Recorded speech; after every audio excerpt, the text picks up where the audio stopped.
Hi there, this is Tracy, and today I am with Carolyn.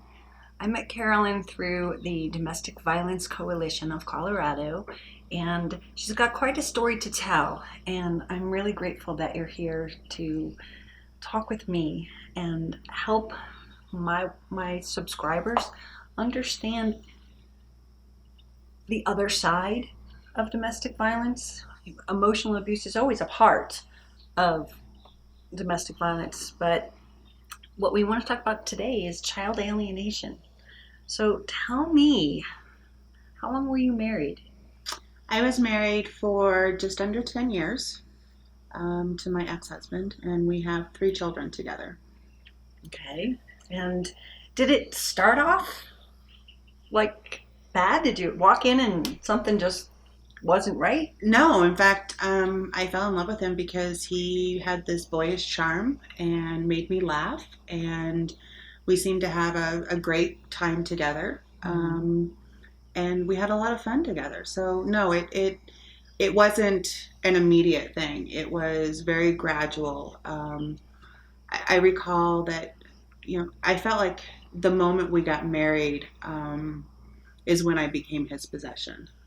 It wasn't until that point that I felt that way. But once we got married, I felt that way. I think that's very common. I hear it from a lot of the survivors and the subscribers to my channel is that it's the love bombing phase, the idealization phase, and then boom, you get married, and sometimes I've heard within minutes the person has completely changed, and that's what happened for you. Yeah, I would say that. Wow. And what kind of abuse did you undertake with this man over the years? Sure. So a lot of it was emotional, definitely mental. A lot of gaslighting was going on. I felt like I was walking around on eggshells most of the time, and that I lived with Dr. Jekyll and Mr. Hyde. I never quite knew exactly what I was going to get. There was a lot of infidelity on his part. That was always blamed on me not doing the right thing or not being the right wife or not caring about him the way that somebody else may care about him. So I was always feeling like everything was my fault. There were several occasions where there was physical abuse. When I was pregnant with our oldest child, Caitlin, he kicked me in the stomach, and as he got up, he ended up scratching my face. But the most, and then there was a couple other after that. There was another one where it was really the only time that I really feared for my life. He had me in a headlock, and I thought he was going to snap my neck. And at that same point, he also had his hand over my mouth and my nose to the point where I couldn't breathe. And I ended up with huge scratch marks on my face because I was trying to pry his hands off of my face. And for whatever reason, he let go of me that night, and I was able to call 911. And he did receive a domestic violence charge, a DUI, because he'd come home after binge drinking, and also resisting arrest. And of course, it was all dropped down to harassment. And then while we were going through our divorce, he came over to the marital home, and he pushed me out of the back of the U-Haul because he had grabbed our youngest daughter's car seat, and I didn't have money to replace the car seat. And he had grabbed that, and so I was trying to get into the U-Haul to get it out, and he pushed me out of that. What I didn't know is that he had a baseball bat in the cab of the U-Haul as well as brass knuckles. And he told my daughter, my oldest daughter, when he dropped him off, that this is a baseball bat for killing people, not for playing baseball. And he actually came after me with the baseball bat in front of my children. And again, I was able to call 911 immediately, and he was arrested again for, actually this time, felony domestic violence and harassment. And he also received a charge from the Department of Social Services for child endangerment because it happened in front of our children. And again, it was all dropped down to lesser charges, and the only time that he actually did was 6 months in jail for work release because he violated his probation with another DUI. So this man that you were married to, he sounds evil and he sounds disturbed, and yet he gets out of being arrested and has everything dropped down. Because I know, I was arrested for domestic violence and trespassing, and I've had a year of hell. So how does somebody that has done these horrific things just walk? How does the system let that happen? I don't know how the system lets it happen. The one thing I can tell you is that he really believes that he is completely above the law and that he is untouchable. And I know that a lot of people who are narcissistic and also have personality disorders or personality disorders basically, think the same way, that they are untouchable, that they are above the law, that nobody can touch them, nobody can hurt them. I think that money and the attorneys that he's been able to get to represent him have a huge influence. I also think that in some ways I've made a lot of mistakes too. Here I saw somebody that was getting ready to, go to jail, and not only was he financially supporting his new wife and her 3 children, but he was also giving me financial support. And I also saw that 2 families could potentially crumble if he were to go to jail for any length of time. And I actually spoke up at his sentencing and asked for work release so that he could continue supporting both families, because without his financial support, we would crumble. Mm-hmm. Now, there's a lot of things that I think I could have done a lot differently, but at the time I thought I was doing the right thing. Mm-hmm. And would I change things knowing what I know now? Absolutely. But at the time I didn't know. I thought I was doing all the right things. And that's the thing with any of us as victims. We are good people. We want the good thing. We give them the benefit of the doubt constantly. But in all of this that he has done to me, I mean, that's just a bunch of strikes on the card, and I would think judges and police would be like, okay, bad dude, nice wife. But where are your children today? He has custody of my children. And your 3 children live with him? Yes, full time. And do you see them? No, I haven't seen my daughters now in over 5 years, and I haven't seen my son in over 3 years. And I'm actually still court ordered to have visitation with my son and also have phone calls twice a week. And you don't get them? No.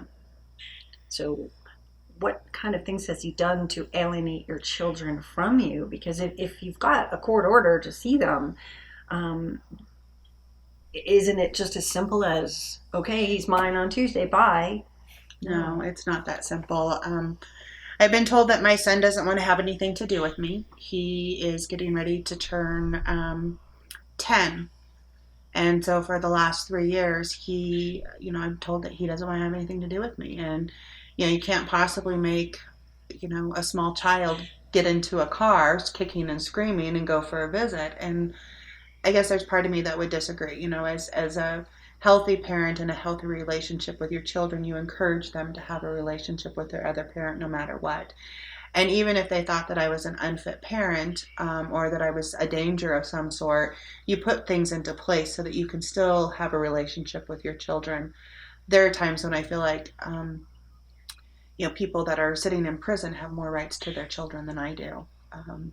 I'm denied having any kind of pictures or knowing about any special events that they're going to or any of the milestones that they have in school. I'm not allowed to know what's going on with them. And, there was a time not too long ago, probably about a year ago, where we accidentally ran into my oldest daughter and my ex-husband at a sporting event. And for 2 hours after that, I was belittled through text messages about how I should have never shown up and I should have known better, and I'm harassing them and I'm stalking them, and just going on and on and on about how I'm creating all of this chaos in his life because I showed up at a sporting event that I had no clue that they would even be at. Right. But yet it's my fault. And in all reality, he's the one who's creating the chaos, not me. Oh, yeah. And he's gaslighting you, and he's telling your children bad things about you. Yeah. And like, I know you have to go through parenting class when you're getting a divorce, and you are told not to ever tell the children about bad things about their parents so that they can keep this connection and be with their mom or their dad. That has to be so hard. I can't believe it. My son, at the age of probably 6 years old, had told me how he was mad at me because I wasn't paying child support. Wow. Which wasn't true at the time, but my son at 6 years old told me that he was mad at me because I wasn't paying child support. And how would a 6-year-old know that unless daddy's sitting there drumming it into his head and telling them bad things about you? That is the classic child alienation kind of, he's going by the manual to just sit there and tell them bad things about you, make them afraid of you, tell them you're crazy, tell them you're a drunk. Lots of people are told they're a whore. I mean, whatever it is, it's something that the children should never, ever, ever hear. Sure. So, yeah, I mean, my kids are probably told, because it's one of the things that he tells me. I happen to be a recovering alcoholic, and so he has convinced my children that I'm still drinking, I'm a drug addict, that my new husband is probably a sexual predator. It's very interesting with parental alienation or this type of thing that happens with children after an abusive relationship. They can see a picture of a very loving moment with their parent that they've been alienated from, but the alienator will twist it and turn it and say, but you don't know what happened behind the scenes. Your mom or your dad was doing this that day, and your mom or your dad was saying this about you or the other people that were around them. And so now this child has taken this very loving memory, and now it's become an unpleasant memory, just like that. And so now they're able to believe the lies as though it's their own reality. And we call this programming. Like, I have things that from when I was a child, you're programmed. And this is the programming that he's doing to alienate your children against you. So you are doing a lot of really good things. You have decided that you are not going to let this happen again. And you're going to help as many people as you can. Do you want to tell us what you're doing? Sure. So I do quite a bit of volunteering with the Colorado Coalition Against Domestic Violence. I am on their Survivor Caucus with many other women, including my husband and Tracy. I also serve on their policy board. I've also volunteered for other organizations also. But I think my biggest is being able to get into the state legislature and starting to speak with Colorado representatives as well as Colorado state senators, and trying to express to them about the concerns of parental alienation. The biggest problem with parental alienation is it's one of these terms that has been overused in the court system by abusers. Because what happens is she gets custody of the children because he's been abusive. And now, even though she may not have said anything to the children don't necessarily want to have a relationship with somebody who's going to be mean to them. And so they've gone back to court saying, I don't have a relationship with my kids because my ex-wife, who happened to be the victim of domestic violence, is now turning my children against me. And so it's become one of these terms that a lot of professionals cringe at when they hear, which is very unfortunate. And I've had the opportunity to speak with other professionals and say, why don't we give it a different term? And the reality of it is that, you got to call it what it is. And this is what it is. And yes, unfortunately, it has been extremely overused. But in those cases where it is such an extreme, there's different levels of parental alienation. There's the mild parental alienation kind of medium level, and then there's the extreme. In my case, happens to be one of those extremes. But even just telling your children, well, your dad's a deadbeat because he's not paying child support. Right. Parents need to be very careful about what they say to their children, because they are very, they're just sponges. They take all this information in, and it's so easy to manipulate them into thinking what you want, when in reality, all they want is to have two loving parents. Mm-hmm. And it doesn't matter if he's a deadbeat or if she's a deadbeat, or it shouldn't matter at all. Mm-hmm. What's important is that these children came into the world because two people apparently fell in love. And yeah, you couldn't get along with each other and you got divorced. Now be adults and get over it. Right. And do what's best for your children. But a lot of people don't see it that way. No. It becomes a war. And unfortunately, the children end up becoming pawns in this war. And that's exactly what happened to my children. And in some of the most extreme cases like mine, I feel that it is another form of domestic violence, and it's definitely a child abuse issue. And it's to me, the court systems are not helping you. They aren't educated. Listening. They aren't educated. They don't know about any of this, and yet they're making decisions on people's lives and children's lives. To me, that is the crime, is that our judges and our lawyers that are defending and trying to help us, if they're across the table from someone who was the abuser but has this story to tell, they're not understanding all the facts. Don't they get some kind of child services involved sometimes to help read out some of the stuff? But even child services doesn't totally understand a lot of this. You would think that the Department of Child and Family Services would be educated and would be able to understand domestic violence, but they don't even understand some of the things that go on. And in fact, it was the Department of Human Services that gave custody to my children, of my children, to my ex-husband. And they refused to look at the fact that he had a long history of domestic violence. He refused to look at the fact that he had 4 DUIs. But because I had relapsed as a recovering alcoholic and openly admitted in court, I was obviously the evil parent because I had an issue.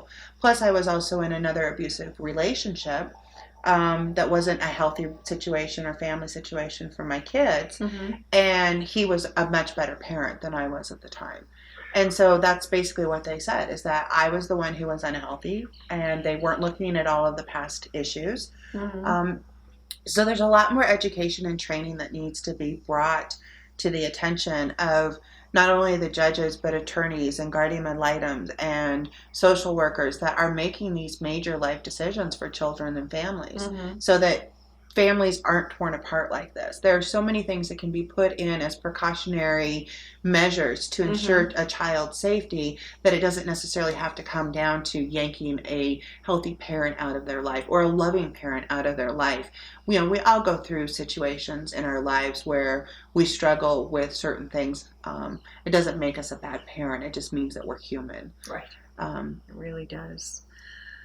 All right, well, we're going to do another video in a minute. We're going to introduce Carolyn's new husband, Randy, because I met him also through the coalition, and he's a very special guy, and I want to bring his perspective into this. Is there anything, last words that you might want to tell somebody that's going through this? What's your big piece of advice? What should they do to protect themselves? Protect yourself and protect your children. I did a lot of things that I thought were in my children's best interest, like allowing them to have a relationship with their father, which I still think is a good idea, but I put my guard down and I let my guard down. Don't let your guard down. Perfect. Thank you so much, my dear. You bet.